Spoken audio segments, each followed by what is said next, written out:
I'm better than this. I'm better than this. I'm a better man than this. I really am. Why can't I think of a fucking intro? What is wrong with me? We have all the time in the world between recordings. Literally, we could literally do anything. Star Trek videos, Fresh Face comics, Fresh Face one-shots, iconic Joey Morgan intros. Yes, iconic. I got nothing. I got nothing, man. I really... Although, as we said, I think the last 2 episodes, this is almost the intro. This is the intro at this point. Just me admonishing myself for being a bad host. Welcome to R2-BD, friends.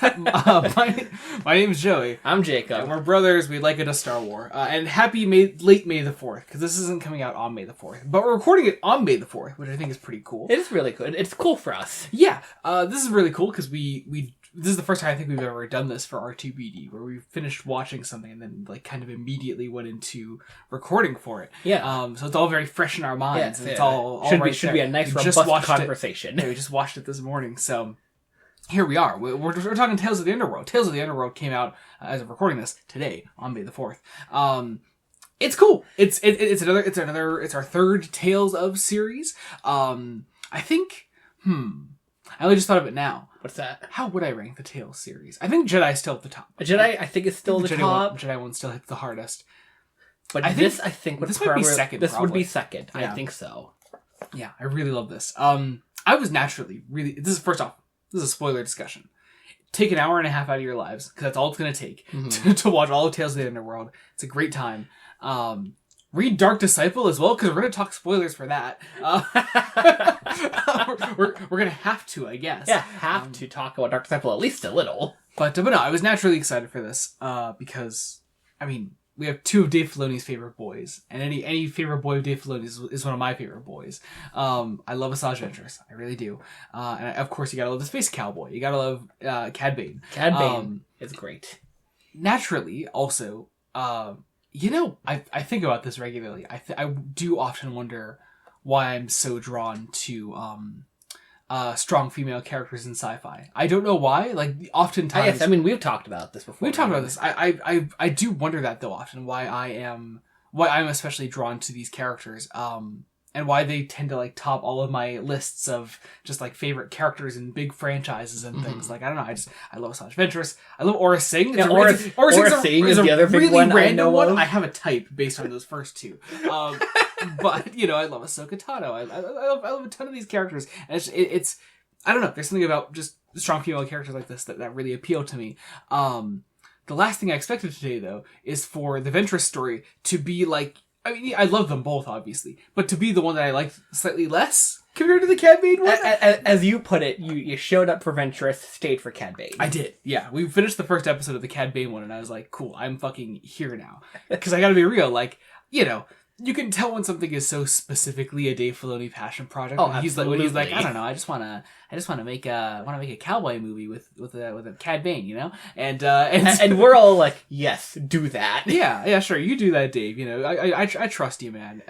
But man, it fucking ruled. It was really good. It was really good. It all takes place pre-Clone Wars. It's all just a story about Cad Bane growing up. I didn't know I needed child Cad Bane. But no, it's great. And it's almost like you could see the different life Cad Bane almost could have led. Mm-hmm. See, here's the thing. I think if there's one thing that these 3 episodes for Cad Bane do, it is tell us that no, I think Cad Bane was always headed towards this life. He just needed the right person to show him the way. And by God, did he find the right person. Found that guy, yeah. As much as I would love to immediately dive into the Cad Bane one, I think it's only right that we start on the Asajj Ventress one. Oh, of course. So, Dark Disciple. If you have not read Dark Disciple, I guess the big thing you need to know is that Asajj Ventress, spoilers, dies. Quote unquote, dies. It's weird. Star Wars. Trying to think of the timeline of R2-BD now. Yeah. We covered Bad Batch Season 3 before we covered Dark Disciple. Yes. And we had already known it was a big deal, that people were pissed off that she was coming back in Bad Batch. Right. And so I was like, okay, well, why is that such a big deal? And I was like, okay, she dies. Sure, whatever. And I had known that she got buried on Dathomir. And I was like, she got buried on Dathomir and you guys thought she was dead. That is the worst place to bury literally anybody. Yeah. So we did all that. And I like that we did all these things. Because I didn't know that I'd be getting just literally the last scene of Dark Disciple in this show. I think that's so fucking cool. You know what? It's on my shelf here. Give me a second. You have it. Give me a second. Here we go. Hang on. Let's see what we got. Let's see. Final scene. Because now I should have actually looked into this before we started recording. I don't know if it's the actual last final scene is a thing. It is the last final scene. I'm pretty sure. Is it not? Oh, sorry. Wait. Yeah, because there's a bit of Jedi stuff that comes afterwards, right? No. There's not. No, it's just that they include a little preview for the one Battlefront book they have at the end. Oh, yes. Yeah. So some Star Wars books sometimes do actual that. last scene. Yeah. Yep. Okay. So here are the last three paragraphs.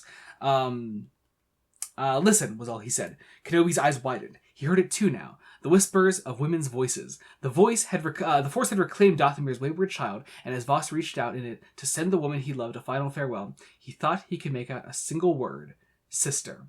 Asajj Ventress at last had come home. That's just the first scene of Tales of the Underworld. Oh, absolutely. I think Ventress's return was always kind of planned in there. To this degree, I'm not quite sure. Yeah, I'm not sure. I'm not sure to this strong of a degree. Yeah. But I loved the scene where she comes back. I mean, first, of course, you gotta love actually just seeing a scene from a book like that adapted into a show. It's very cool. It looks amazing. Looked really good. I mean, there's just somehow every single time Lucasfilm Animation puts out a new project, I'm like, somehow it got better. Somehow it looks better. I don't know how they keep doing it. It keeps looking better. I just saw Obi-Wan's robes. It was in the first shot. And he's walking by. I'm like, look at his fucking robes. Look at the wrinkles. It looks amazing. I don't know how they so keep. Good. There's always just a new little detail that I'm just like, how the fuck did they do that? And it looks amazing. And it really is a miracle how the animation style, year in and year out, is always improved. Yeah. I mean, I remember thinking, for me at least, Bad Batch Season 3, I think, was like the peak for a while. But no, I mean, there's always just, even if certain scenes don't look as visually striking as, like, say, Bad Batch Season 3, I still think of that final confrontation on Tantus in the rain all the fucking time. Mm-hmm. But there are still certain things that every project, there's just something to improve on. There's a small detail that you'll just notice. Cannot wait for the Darth Maul show. That is going to be phenomenal. Wait, dude. I don't know how they'll make it look better, but I know they'll find a way. They'll find a way. They'll just do something. So it looks amazing, obviously. We have the resurrection itself. Pretty fast, all things considered. Pretty fast. Okay, so so in my mind, I was like, where do I separate fan brain from me actually talking about the story? Because right now I thought fan brain, because I was like, ooh, in that same episode on R2-BD, we also covered Son of Dathomir, where Mother Talzin definitively dies, right? Yes. But also, was she dead already in when she reached out to Ventress there on Dathomir? I always just assume she has most definitely completely lost her corporeal form, like her physical body. Yeah. Is basically done for and no longer with us. Yeah, because as far as like Talzin's timeline goes, I understand that it's like, she escapes Dathomir and massacre.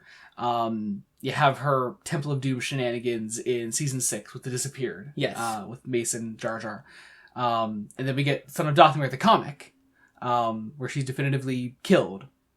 Yes. And now this, I'm guessing either that or this is before. This could be before that. This could be, but part of me kind of likes the idea of her spirit existing on Dathomir, and that is what reached out to Ventress, because the idea is when she's dead, you see her eyes open in the water, and she can see the spirits of her sisters, and she's like, you can join us, or you can rejoin them. Yeah, you have another path you could take. Yeah.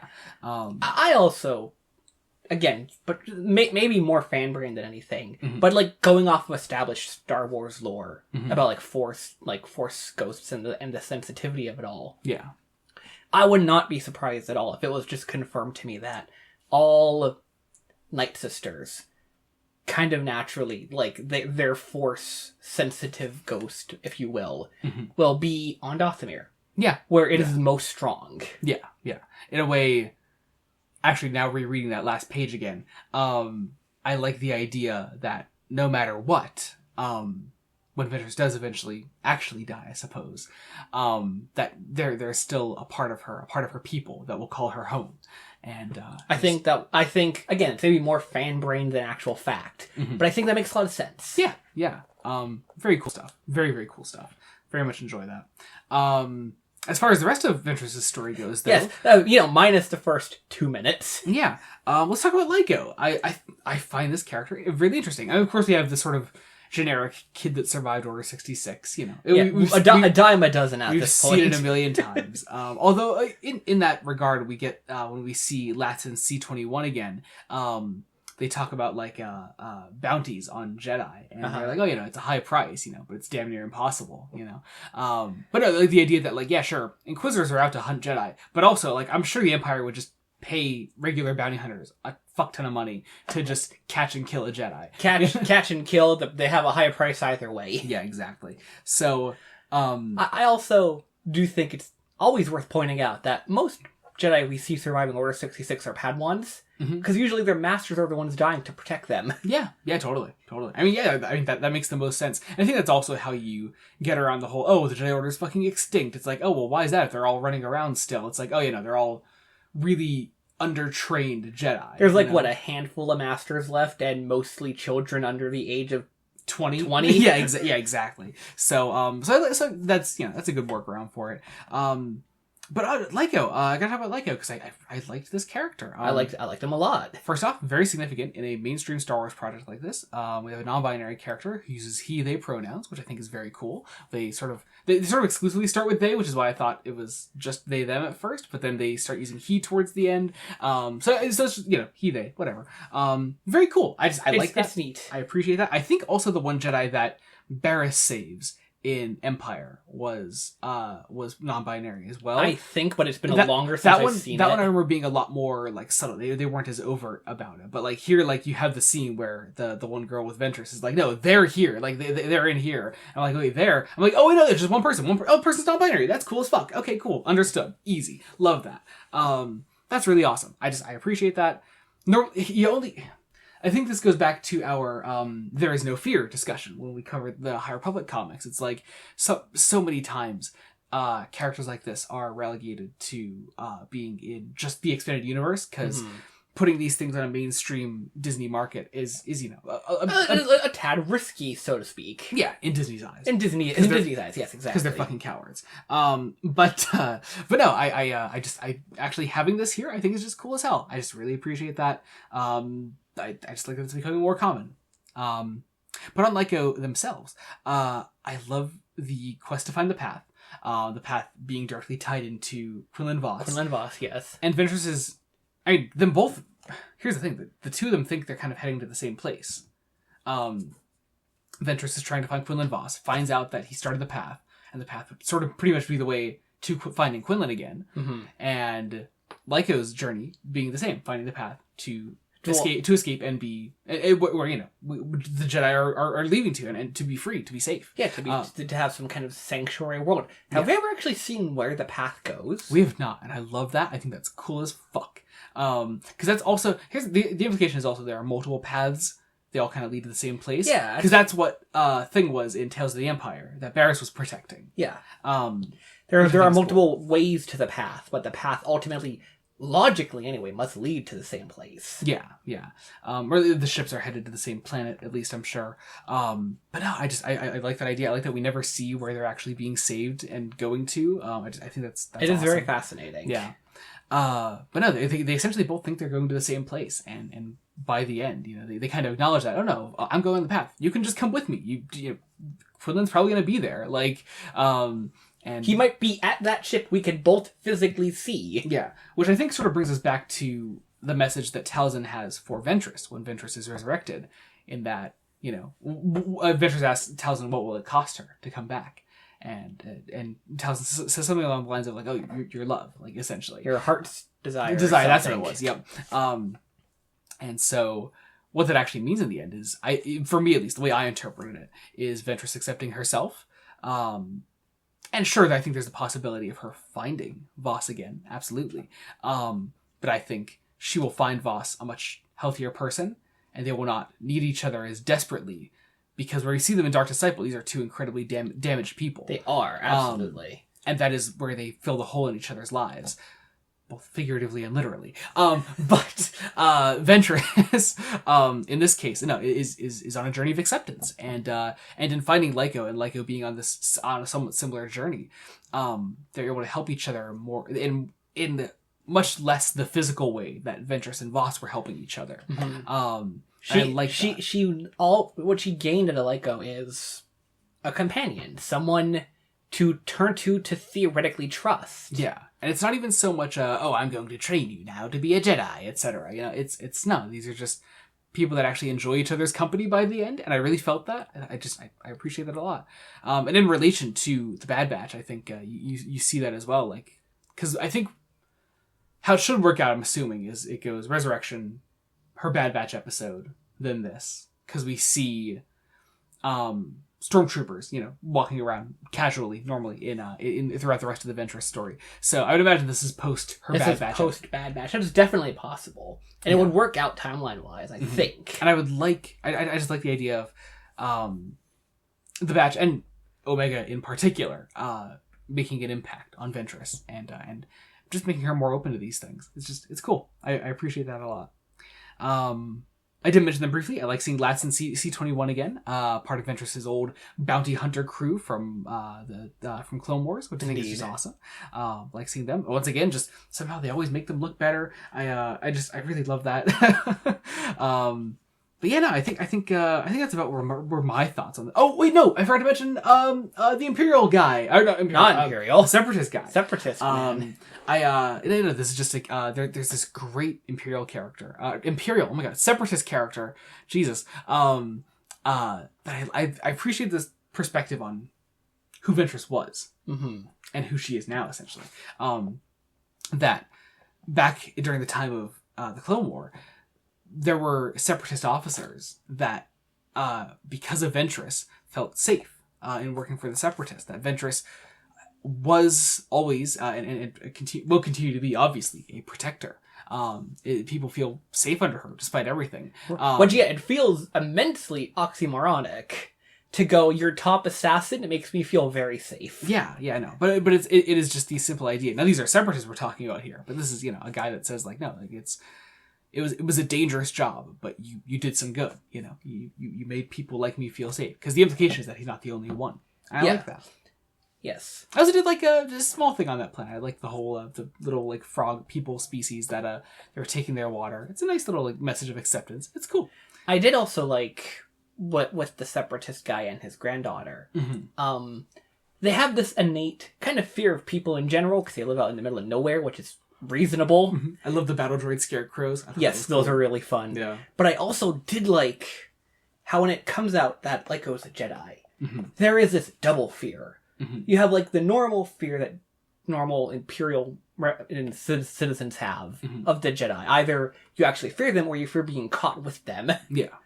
But then you have like this double fear of the Separatists. They would, this person might have almost cut me down in some years ago. Yeah, in another life. In another life, yeah. Yeah. Not that long ago. Yeah. They were mortal enemies, so to speak. Yeah. Yeah. It's a nice double fear that, initially the granddaughter is the scared one of the two. Yeah. And now it's his turn. Yeah. Yeah. Oh, man. Cool story. Really cool story. I appreciate that. But, my god, this thing kicked into high gear when fucking Dave Filoni did his space cowboy shit again, and it was good, and it wasn't just good, it was fucking amazing. It was amazing. I loved it kind of catches you about it, like it's really good, but I think it takes half the way through that first Cad Bane episode to really notice what it wants to do. Yeah. Like, okay, what is Cad Bane up to this point? Cad Bane is one of Filoni's favorites. He loves cowboys. He gave a guy a cowboy hat. He loves bounty hunters. Cad Bane talks kind of cool. He's badass. He gets killed by Boba Fett. He has a lot more character than Boba did in the trilogy, but he was sort of a prequel-era Clone Wars version of Boba Fett. Absolutely, yeah. But how do you actually expand on that character in a meaningful way? And I think this is that. In a story that has nothing to do, I think, with larger Star Wars continuity. This is all stuff that is like pre-Clone Wars, we discovered this. We did some math. We did some math. This is all pre-Phantom Menace even. Absolutely crazy. And I appreciate that because it does give like almost like the High Republic era in general, that I really appreciate for being so separated from larger Star Wars continuity, that it could just be its own story. This is that same thing. I feel like I could show this to a non-Star Wars fan and they'd be like, okay, cool. Just Western with aliens. Yeah, it's Western coded space fantasy. Yeah. Once again, I think just speaks to the versatility of Star Wars, and I really appreciate that. I think that's really cool. Didn't realize how much I needed Cad Bane as a child. Cad Bane, because it shows really interestingly, as you point out, that Cad Bane was born cold. Cad Bane was born a cold motherfucker. This guy, yeah, I think again, he was always headed towards this life. And Nero, his childhood best friend, was just not that. And they were only friends because they didn't know. Nothing had ever come up in their lives that showed the key differences between them. In this case, they are orphans, I'm assuming. They don't have parents. They imply their parents are dead. Yes. Because there's some line dialogue after they first meet. What was his name? The cowboy guy? I don't know. I think it was Laszlo, I remember hearing that sounds say. Right. Yeah, that sounds right. So they meet Laszlo, who is essentially proto Cad Bane. Mm-hmm. You know, who Cad Bane will mold himself into, I should say. Yeah. And he gives them like a coin. Because they pretty effectively stole from a droid, stealing that bought fruit. Yeah, and sorry, we brushed past that. Can we take a moment to appreciate the droid that they seemingly harass every fucking day, who goes out and buys fruit? He has a personality. This droid. It's kind of implied he's doing it for himself, and like, right. Who is this droid buying fruit for? It can't be himself, right? Like. But this droid knows them too. Yes, like I'm sorry, it's so strange. It's so strange to me. I really love that. Sorry. So anyway, he gives them the coin. Mm-hmm. They go buy candy, and they crash out on a sugar high. Yeah, they crash on a sugar high. But it's like after eating all the candy, they're like, how do you say his name? Nero. Nero. Yes. Nero says, "Do you miss them? Our parents." Mm-hmm. Your parents. Yeah. And he's like, don't think about him. Yeah. Because it's just been so long, And he's like, okay, cool. I mean, he's going to take this as an opportunity to take these kids in, show them the good life. The good life. I loved his little, business pitch, essentially. He was like, cool, you're my investment. I've shown you a taste of the good life. Do you want more? And the kids are like, well, fuck yeah, obviously, easily. You see small hints, I think, throughout. There are little, facial expressions of Cad Bane, who I don't think we ever knew his name before this. His original name was Colby. Colby and Nero, you see just small differences between how they treat their life, before it's just surviving. Because Nero's totally in on stealing from the droid, taking trash because they need food. Yeah, it is literally just how they live. It is how they survive. It is how they have to live because they have to survive. Also, the place they apparently live is a shithole. Yes. And what you essentially see then is these great differences between once they actually get involved with, I think Laszlo, his name. Once they actually get involved in that, you see these differences between how they react to the good life.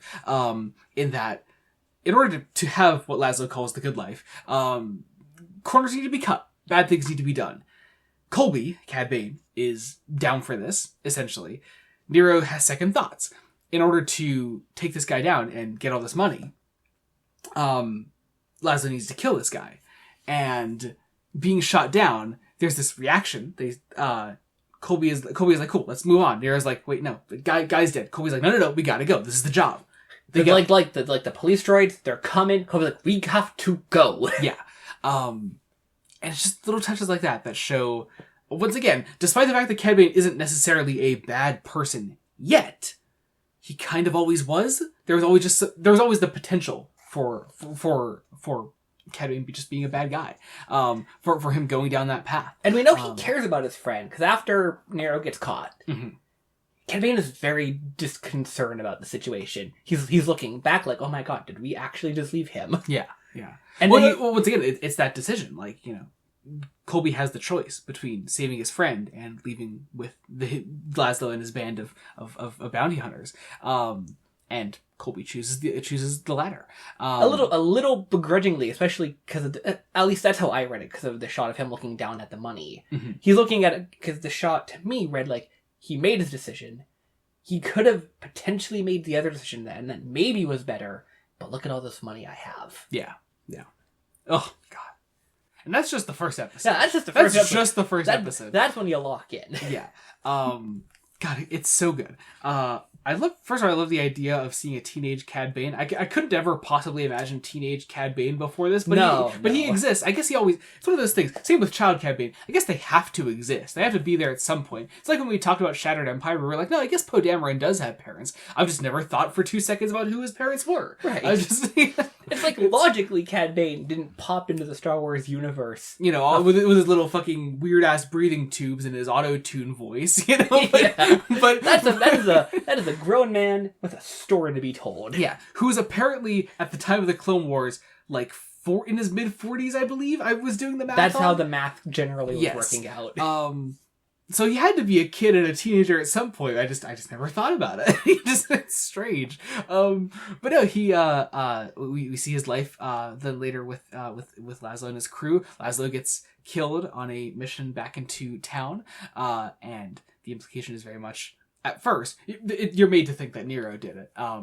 Because when we meet back up with Nero is working for the authorities. He's town. The deputy marshal. Yeah. The marshal, in fact, did kill Laszlo. So that's a whole other thing. So Cad Bane, look, I get it. Filoni's favorite thing to do with this guy is to make Cad Bane stand a great distance from a man with a gun in his holster and to have him shoot and always fucking get his guy. And he always does. Except for that one time that Boba Fett got him. A little strange. But very strange. Also, Cad Bane had to be pushing a pretty old age at that point. He was, if my math is correct, like in his pushing 70. Either he was almost 70 or he was 70. He's about 70, so him starting to miss his mark kind of makes sense. That's fair. It's so crazy. Despite all this, although great run for its money, I think still the best Cad Bane standoff is the Bad Batch one when he gets Hunter. Oh, absolutely. So think about that. I think also the edit on that really fucking nails that scene. The music, the editing. They fully leaned into Space Cowboy. That was the first time they ever did the standoff, though. Yeah. Was despite the fact that Cad Bane throughout his whole history in Clone Wars, was Space Cowboy. He never actually did the standoff with anyone. And so when Filoni got the chance to bring him back in Bad Batch, he was like, cool, I'm gonna have him fucking do it. Well, most times in Clone Wars he was going up against a Jedi. Yeah. So the standoff didn't quite work. If Filoni wanted to, Cad Bane could kill a Jedi. Yeah, that's if he wasn't generally going up against characters who needed to live. Yes, yeah. Oh, God, I love this man. We get our standoff between Cad Bane and the Marshal. We get Cad Bane's girlfriend as well, Erin, who, more on her later. So essentially, kill the Marshal. Cad Bane is taken in. She's his girlfriend shot in the shoulder, I think. And she gives up Cad Bane's gun to save herself, essentially. And in a way to save Cad Bane as well. Yeah. But he still gets arrested. And so we have our big time jump between a good turn and one good deed. Love the title One Good Deed, by the way. Good God. So we have our time jump.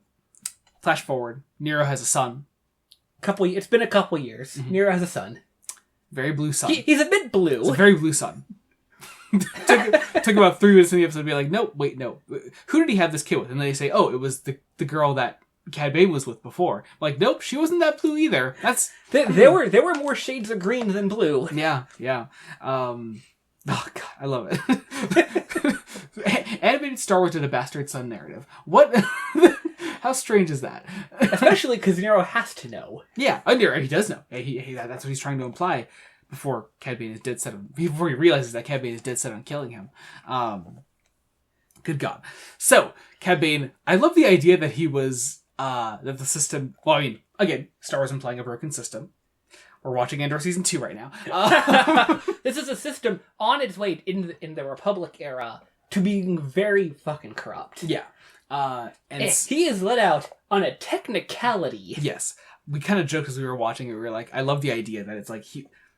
Nero only just learned that his friend Colby had renamed himself Cad Bane. I kind of love the idea that they prosecuted him on Colby, and some dude in the prison is just like, we prosecuted some guy named Colby. This guy, there's no Colby in here. This guy's name is Cad Bane. I don't know who he is. He should be let out. You know? So they let him out. I'm sure that's not what happened. That's not what happened. I'd love to know. It is the implication of a corrupt system, which I do also really love.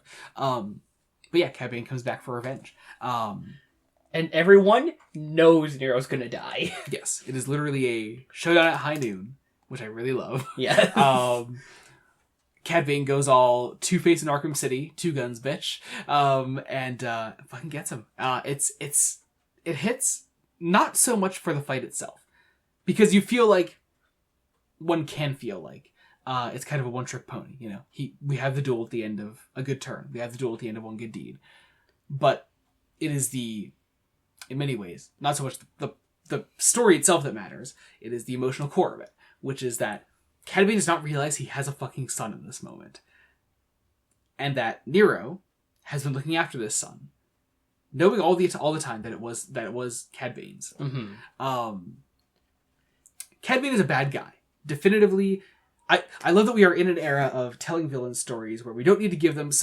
Cad Bane does have a complex backstory, but it doesn't stop him from being a bad person. Through and through. Every chance he gets, bad guy. Like, there is no point... Literally from birth. There is no point in which this story said Cad Bane is or could have been a good person. Yeah. Or is a sympathetic character, necessarily. No, they never say that. You're not going to get either the references I'm about to make, but like we have shows these days like The Penguin and Agatha all along, yeah, which double down on our villains actually being villains and being bad people. I do not think the one good deed that Cad Bane performs in this negates him being a villain.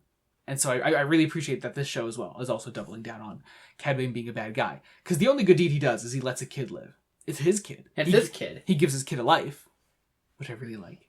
That's really sweet. Still a bad guy. Still a bad guy. And this kid's Horrible going to guy. grow up massively traumatized. Yes.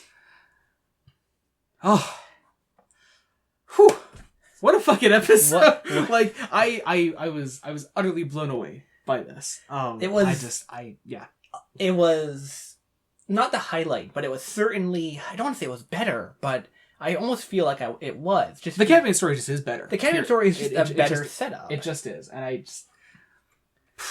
We don't even know his full backstory. They don't even try to do like they do in Solo, where they do all of his major backstory elements. Mm-hmm. Yeah, we don't know how he even gets the breathing tubes. Yeah, for example. Which I did think that was where it was going for a while. Was I thought, okay, well, he's gonna kill Nero, but Nero's gonna get a good shot off, and he's gonna get like his neck or something, and he has to get the little breathing tube things in. But no, they don't do that. They don't do that. You don't need to. You don't need to. Again, this is not Solo, a Star Wars story where everything iconic about Han Solo comes from one adventure. Although Cad Bane, if I remember correctly, does lose his whole crew. That's true. Although, you could say Cad Bane is Solo. I know. Applaud me, audience. Applaud me. But that was Tales of the Underworld. I just love that we get like one of these almost every year now. I doubt we're going to next year, because next year we know we're getting Maul Shadow Lord. Yeah. And I think that'll be the animation feature of next year. I'm very excited about that. If it isn't the animation feature, as in to say they can do something else on top of it, I would be very impressed. Yeah. I mean, we did get Tales of the Empire and Bad Batch both last year. So... it's a possibility. God, Bad Batch Season 3 was only last year.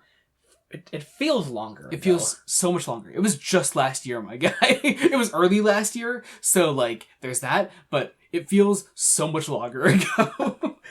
How good is Bad Batch, man? So good. I think about Bad Batch all the goddamn time. Oh man. Alright. That was that.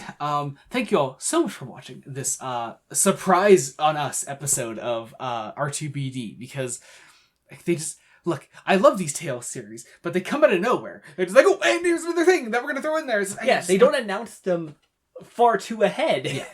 Another thing, though, that has helped is this current new R2-BD format, where we just cover one thing per episode. Remember when we tried to cover 3 things per episode? Yeah, it was a lot. It felt like a bit much. Yeah, but yeah, this allows us to free up the schedule a little bit, and we can throw in an extra episode on Tales of the Underworld, so that's nice. But if you're curious what's coming in next time on R2-BD, we're covering Andor Season 2. At the time of recording, Andor Season 2 is halfway over. It's been so fucking good, you guys! It's been so fucking good! I've been losing my fucking mind. I cannot wait to talk about this thing. It's so good. I'm gonna lose my fucking mind. So, we're gonna talk about that next time on R2-BD. That'll be out relatively soon to when Andor Season 2 finishes releasing. Afterwards, we're finally getting back into some books. We're covering book things. Yay! We're starting off with my choice of book, Master and Apprentice by Claudia Gray, which is very exciting. And then we're going into your choice of book, which I think we've talked about. Well, yeah, I know. I believe we've said it. Dawn of the Jedi, the Legends novel. It's your first Legends. It's my first Legends. Your first Legends choice for us, which I think is very cool. Very happy about that. And then I think I'll probably be choosing the other Legends one after that. So that'll be lots of fun. That should be fun. Yeah. But no, we're going to do those 2 books in a row. Then we're going to get back to some comics, all kinds of fun discussions coming up. So be on the lookout for all that when that is out. Otherwise, other things on the channel, we cover Star Trek weekly on the channel. Yes. I don't know exactly when this is coming out, so we either are getting very close to finishing releasing our videos on TNG Season 1, or the last video, TNG Season 1, has just come out. You can also join our Patreon, where we release those videos a week early, and might have some other things coming up on very, very soon. So be on the lookout for that. So, thank you all so much for watching. Until next time, this has been Joey Morgan. I'm Jacob. Goodbye.